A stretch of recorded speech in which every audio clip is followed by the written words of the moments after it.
धर्मपुर गांव में सरोजनी नाम की एक औरत अपने बेटे पवन के साथ रहती थी। सरोजनी का पति उसे कई साल पहले छोड़कर जा चुका था। अब उसका एक ही सहारा था, उसका बेटा पवन। सरोजनी अपने बेटे को पढ़ा लिखा कर एक बड़ा आदमी बनाना चाहती थी, इसलिए वो लोगों के घरों में कामकाज करके पैसा कमाती थी। अपनी माँ को दिन रात इतनी मेहनत करती देख एक दिन पवन अपनी माँ से कहता है, माँ, तुम लोगों के घर घर जाकर काम करती हो, ये मुझे बिल्कुल अच्छा नहीं लगता। मैं पढ़ाई छोड़कर कुछ काम ढूंढ लेता हूँ। नहीं मेरे बच्चे, मैं खुद चाहे कितना भी कष्ट उठा लूं, पर तू अपनी पढ़ाई मत छोड़ना। भगवान करे तू पढ़ लिख कर बहुत बड़ा आदमी बने, तेरी बहुत अच्छी नौकरी लग जाए। मुझे तो बस उसी दिन का इंतजार है। पवन हनुमान जी का बहुत बड़ा भक्त था। वो दिन रात हनुमान जी की पूजा करता रहता था। एक दिन वो हनुमान जी के मंदिर में बैठकर प्रार्थना कर रहा होता है तो उनसे हाथ जोड़कर कहता है, बजरंगबली जी, माँ तो मेरी कोई बात नहीं सुनती। मैंने उनको कितना कहा कि अब तुम काम करना बंद कर दो, पर वो मानने को तैयार ही नहीं। अब आप ही बताओ मैं क्या करूं? पवन को पूरा विश्वास था कि बजरंगबली उसकी माँ को समझा देंगे। ऐसे ही समय बीतता गया और पवन ने भी अपनी ग्रेजुएशन की पढ़ाई पूरी कर ली। फिर वो नौकरी की तलाश में लग गया। वो सुबह उठकर हनुमान जी के मंदिर में जाकर पूजा पाठ करता, उसके बाद नौकरी की तलाश में निकल जाता। लेकिन सारा दिन भटकने के बाद भी उसे कहीं नौकरी नहीं मिलती। फिर वो निराश होकर घर वापस लौट आता। एक दिन उसे उदास देखकर सरोजनी ने कहा, पवन बेटा, तू इतना उदास क्यों है? आज नहीं तो कल तुम्हें नौकरी जरूर मिलेगी। हाँ, मैं कुछ दिन नौकरी की तलाश और करूंगा, लेकिन अगर फिर भी कहीं मुझे नौकरी नहीं मिली तो फिर मैं मेहनत मजदूरी ही कर लूंगा। नहीं बेटा, मैंने तुझे मजदूरी करने के लिए थोड़ी ही इतना पढ़ाया लिखाया है। तू कोशिश करता रहे, एक दिन सब ठीक हो जाएगा। अगले दिन सवेरे जल्दी उठकर पवन फिर से नौकरी की तलाश में निकल पड़ता है। अपने घर से कुछ दूर चलने पर ही उसे अपने स्कूल के पुराने मास्टर जी मिल जाते हैं। नमस्कार मास्टर जी, कैसे हैं आप? मैं बिल्कुल ठीक हूँ पवन, तुम बताओ तुम कैसे हो? अच्छा, वैसे तुम कहीं जा रहे हो? मैं तो तुम्हारे घर ही आ रहा था। हाँ मास्टर जी, मैं नौकरी की तलाश में निकला हूँ। खैर आप बताइए, आपने कहा आप मेरे घर ही आ रहे थे, कुछ काम था क्या? हाँ बेटा, पास के ही अयोध्या गांव में एक मास्टर जी पढ़ाते थे, लेकिन अब वो रिटायर हो चुके हैं। उनकी जगह पर कोई नए मास्टर जी आने वाले थे, लेकिन वो आ नहीं पाए। अगर तुम एक हफ्ते तक उस स्कूल के बच्चों को पढ़ा सको तो प्रिंसिपल से कहकर तुम्हारी नौकरी परमानेंट करवा सकता हूँ। तुम्हारी माँ की हालत देखकर मुझे तुम्हारा ख्याल आया और मैंने तुमसे बिना पूछे ही तुम्हारी बात प्रिंसिपल से कर ली है। अब तुम मेरी जुबान का मान रखो और अच्छे से उस स्कूल में जाकर बच्चों को पढ़ाना शुरू कर दो। ये सुनकर पवन बहुत खुश होता है। आपका बहुत बहुत शुक्रिया मास्टर जी, पर क्या आप मुझे बताएंगे कि वहाँ केवल एक हफ्ता ही क्यों पढ़ाना है? बेटा, वहाँ और भी बहुत से टीचर्स आएंगे, लेकिन जो एक हफ्ता अच्छे से बच्चों को पढ़ा पाएगा केवल उसी की नौकरी पक्की होगी। समझ लो, ये तुम्हारा इम्तिहान है पक्की नौकरी पाने का। जी मास्टर जी, आपका बहुत बहुत शुक्रिया। इसके बाद पवन घर आकर अपनी माँ को सारी बात बताता है। सरोजनी ये बात सुनकर बेहद खुश होती है। फिर वो बजरंगबली के सामने हाथ जोड़कर कहता है, हे बजरंगबली, मुझे ये परमानेंट सरकारी नौकरी दिलवा दीजिए। मैं उम्र भर आपकी सेवा करता रहूंगा। अगले दिन पवन ने अपना इंट्रोडक्शन प्रिंसिपल को जाकर दिया। उसके बाद प्रिंसिपल ने उसको क्लास में पढ़ाने के लिए भेज दिया। क्लास में पहुंचते ही सभी बच्चे पवन मास्टर जी से कहते हैं, गुड मॉर्निंग टीचर। लेकिन तभी वो कहता है, बच्चों, गुड मॉर्निंग नहीं, राम राम कहा करो, इससे भगवान राम तुम्हारे सारे काम बना देंगे। बच्चों को नए मास्टर जी बहुत अच्छे लगते हैं। वो सारा दिन बच्चों को रामायण सुनाते रहते और उनको सारी चौपाइयां याद करवा देते। ऐसे ही एक हफ्ता बीत गया। फिर प्रिंसिपल क्लास में आते हैं। तभी सब बच्चे राम राम कहकर उनको वेलकम करते हैं। उसके बाद प्रिंसिपल उनसे पूछते हैं, बच्चों, तुम्हें मास्टर जी ने क्या क्या सिखाया, कुछ बताओ। तभी सब बच्चे एक एक करके प्रिंसिपल को रामायण की चौपाइयां सुनाने लगते हैं। साथ ही सभी बच्चों को सारी की सारी रामायण मुख जुबानी याद हो गई होती है। ये देखकर वो हैरान होकर कहने लगते हैं, अरे मास्टर जी, आपने तो कमाल ही कर दिया। इतना तो हम कई सालों तक नहीं सिखा पाते जितना आपने एक हफ्ते में सिखा दिया। आपकी नौकरी पक्की हुई। आपका ऑफर लेटर मैं आपके मास्टर जी के हाथ भिजवा दूंगा। आप अपना सामान लेकर आ जाना। अगले दिन सुबह होते ही मास्टर जी पवन के घर पहुंच जाते हैं और उसका दरवाजा खटखटाते हुए कहते हैं, अरे पवन, अरे ओ पवन, दरवाजा खोल बेटा। तभी दरवाजा खोलते हुए पवन बाहर आता है। अरे आप, नमस्ते मास्टर जी, अब इतनी सुबह सुबह कैसे आना हुआ? आइए, अंदर आइए। पवन की माँ चारपाई पर लेटी हुई होती है। नमस्ते बहन जी, क्या हुआ? आपकी तबीयत कुछ ठीक नहीं लग रही। हाँ मास्टर जी, पिछले 1 हफ्ते से माँ बहुत बीमार थी, लेकिन अब उनकी हालत में काफी सुधार है। मुझे माफ कीजिएगा, इसी कारण मैं स्कूल में पढ़ाने नहीं आ पाया। ये सुनकर मास्टर जी हैरान रह जाते हैं। अब ये तुम क्या कह रहे हो? उस स्कूल के प्रिंसिपल ने तो मुझे तुम्हारा ज्वाइनिंग लेटर देते हुए कहा है कि तुम्हारी नौकरी पक्की हो गई है। ये सुनकर पवन हैरान रह जाता है। उन्होंने मुझसे कहा कि पवन ने बच्चों को इतना अच्छा पढ़ाया जैसे कि आज तक कोई पढ़ा ना सका। लेकिन मैं तो वहाँ गया ही नहीं, मैं तो यहीं घर पर रहकर माँ की सेवा कर रहा था। ये कैसे हो सकता है? प्रिंसिपल साहब ने तो खुद मुझसे कहा है कि पवन ने तो बच्चों को राम नाम की बहुत अच्छी शिक्षा दी है। सभी बच्चों को चौपाइयां और रामायण याद हो गई है। पर मेरी समझ में नहीं आ रहा कि जब तुम नहीं गए तो वहां तुम्हारी जगह कौन गया था, और अब तो तुम्हारी नौकरी भी पक्की हो गई। ये सुनते ही पवन रोने लगा और रोते हुए कहने लगा, ये काम तो मेरे बजरंगबली ही कर सकते हैं। राम नाम की शिक्षा वही दे सकते हैं, और अपने भक्त को जब मुसीबत में पड़े देखा तो उसकी सहायता के लिए स्वयं ही आ गए। ये कहकर वो हनुमान जी की मूर्ति के सामने रोने लगता है। तभी सरोजनी उससे कहती है, मेरे बच्चे, हनुमान जी ने तेरी सारी परेशानी दूर कर दी। उन्होंने तुझे तेरी मेहनत का फल दे दिया मेरे बच्चे। मास्टर जी ये सब देखकर हैरान रह गए और वो पवन से कहने लगे, पवन बेटा, बजरंगबली स्वयं तेरी सहायता के लिए दौड़े दौड़े चले आए। उनकी तुझ पर बहुत कृपा है। अब तो उनका नाम लेकर कल से नौकरी पर लग जा। अगले दिन सुबह सुबह पवन मंदिर गया और हनुमान जी का जप करने लगा। उसके बाद वो स्कूल जाकर अच्छे से बच्चों को पढ़ाने लगा। इसके बाद वो हर रोज स्कूल जाने से पहले और आने के बाद हनुमान जी के मंदिर जरूर जाता और वहां बैठकर ध्यान लगाता। इसके बाद उनके अच्छे दिन आ गए। सरोजनी ने भी काम छोड़ दिया। अब उन्हें किसी चीज की कोई कमी न थी।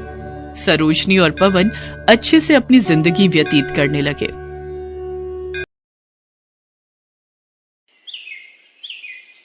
जय बजरंगबली, आपकी सदा ही जय हो। हनुमान जी, आप सदैव अपना आशीर्वाद मेरे सर पर बनाए रखना। आपका नाम लेकर ही मैं अपना पानी पूरी का ठेला शुरू करता हूँ। आप मुझ पर अपनी कृपा यूं ही बनाए रखना।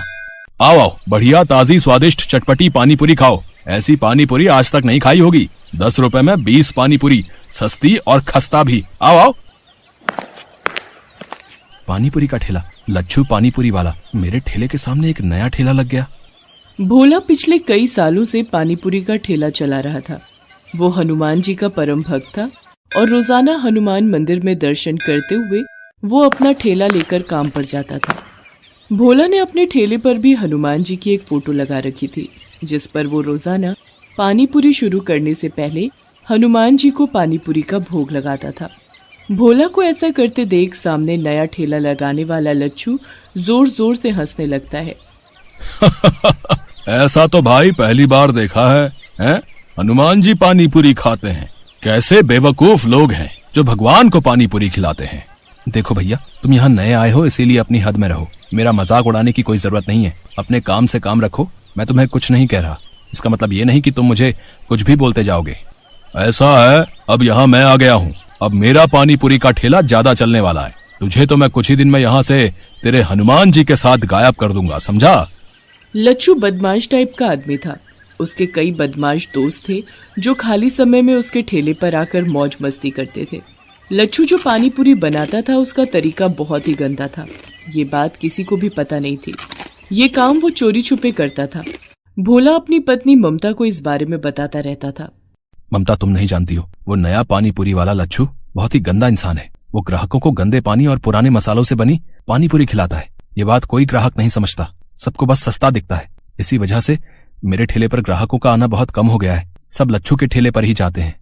सुनो जी, बेईमानी की नींव पर खड़ी इमारत की दीवारें बहुत कच्ची होती हैं। देखना, ये लच्छू ज्यादा दिन टिक नहीं पाएगा। और आप तो अपने हनुमान जी पर विश्वास रखते हो ना, तो अपनी सारी चिंता छोड़ दो। भोला हनुमान जी का ध्यान करके सो जाता है। अगले दिन भोला जब अपना ठेला लेकर बाजार पहुंचता है तो उसके ठेले पर कुछ बदमाश आ जाते हैं। ओए, पानी पूरी खिला तो जरा, देखें तेरी पानी पूरी में कितना स्वाद है। जी अभी खिलाता हूँ, ये लीजिए। कल्लू भाई, पानी पूरी में ज्यादा स्वाद नहीं है। थोड़ा तीखा और मिला बे। मेरा दोस्त कई दिनों बाद आया है, इसे जी भर के पानी पूरी खिला। तभी 2 आदमी और आ जाते हैं और वो भी उन्हीं दोनों बदमाशों के दोस्त होते हैं। वो भी साथ में पानी पूरी खाने लगते हैं। उनमें से 2 लोग भोला के सिर पर मार मार कर बात कर रहे थे। भोला को ये सब पसंद नहीं आ रहा था। अरे आप लोग ये कैसी हरकत कर रहे हैं? खिला तो रहा हूँ, इंसान हूँ, कोई मशीन नहीं। खिलाने में समय तो लगता ही है। अब आप 4, मैं 1 खिलाने वाला। चलो भाई चलते हैं, बस कर बे। अरे अरे कहाँ जा रहे हो? मेरे पैसे तो दे जाओ। कौन से पैसे? अरे तुम लोगों ने जो पानी पूरी खाई है, मैं उसके पैसे मांग रहा हूँ। हमसे पैसे मांगेगा? जा, नहीं देते। बोल क्या कर लेगा? ये क्या बदतमीजी है? तुम तो गुंडागर्दी कर रहे हो। मेरी मेहनत की कमाई है, वो तो तुम्हें देनी ही पड़ेगी। साले हमसे पैसे मांगता है, अभी तुझे बताते हैं। चारों बदमाश भोला को बुरी तरह पीटने लगते हैं और उसका पानी पूरी का ठेला पूरा तोड़ देते हैं। सामने खड़ा लच्छू पानी पूरी वाला जोर जोर से हंस रहा था। और मारो, आज के बाद इसे पानी पूरी बेचने के लायक ही मत छोड़ना। आसपास से जाते हुए लोग बदमाशों से इतना डर गए थे कि कोई भी भोला की मदद को नहीं आया। बदमाश लच्छू के दोस्त थे। वो जब वहां से चले गए तब एक व्यक्ति ने भोला की मदद की और उसे रिक्शा पर बिठाया।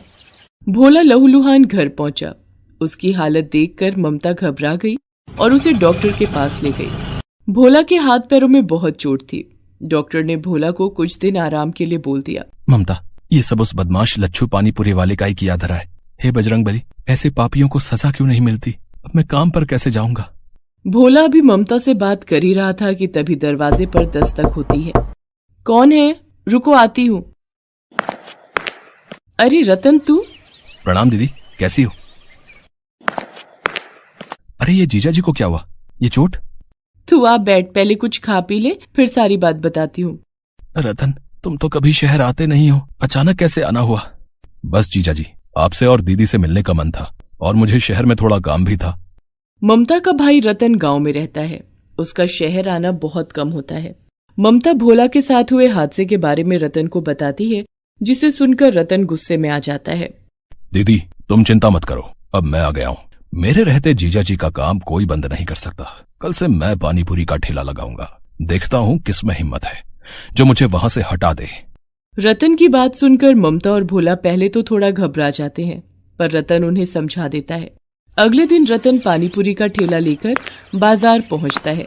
लच्छू पानीपुरी वाला भोला की जगह रतन को ठेला लगाते देख हैरान रह जाता है। ओहो, तुम कौन हो भाई, जिसमें इतनी हिम्मत आ गई जो मेरे सामने पानीपुरी का ठेला लगा लिया?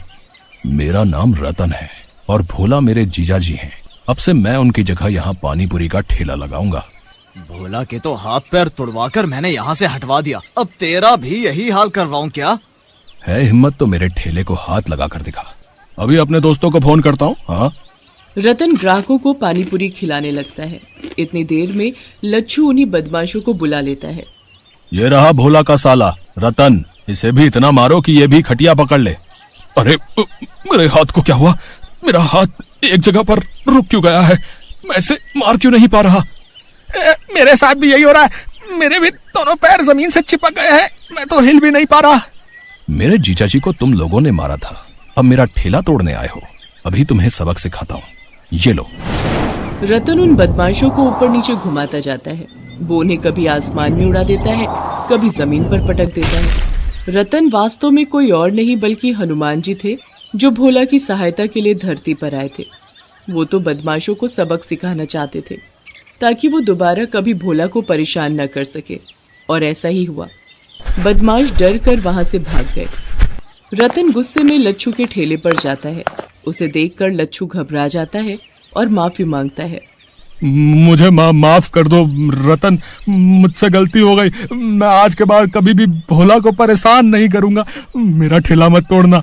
मेरे घर में मेरी बीवी और बच्चे हैं। मैं इसी रोजगार के सहारे अपना घर चलाता हूँ।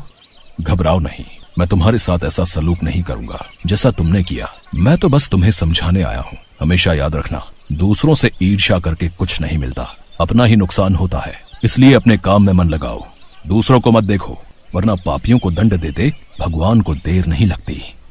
उस दिन के बाद लच्छू ने अपने काम में ध्यान लगाना शुरू कर दिया। रतन लच्छू के सामने ही ठेले पर पानीपुरी बेचता था।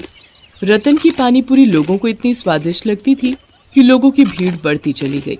रतन कुछ महीनों तक वहीं रुका। रतन ने काफी पैसे जोड़ लिए थे। वो पैसे उसने भोला के हाथ में दिए। जीजा जी, ये पानीपुरी की कमाई के रुपए हैं। अब आप इन रुपयों से अपनी एक दुकान और मकान खरीद सकते हो। मैं कल सुबह ही गांव वापस चला जाऊंगा। आपकी तबीयत में भी अब सुधार है और मेरा काम भी यहाँ पूरा हो चुका है।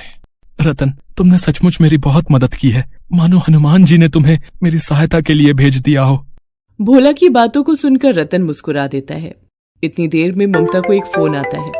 हेलो दीदी, कैसी हो? पता चला जीजा जी का एक्सीडेंट हो गया था। मैं कल सुबह माँ के साथ उन्हें देखने आ रहा हूँ। ठीक है, मैंने सोचा मैं तुम्हें बता दूं। अगर फोन पर रतन है तो सुनो जी, ये कौन है? ममता को घबराता देख हनुमान जी अपने असली रूप में आ जाते हैं।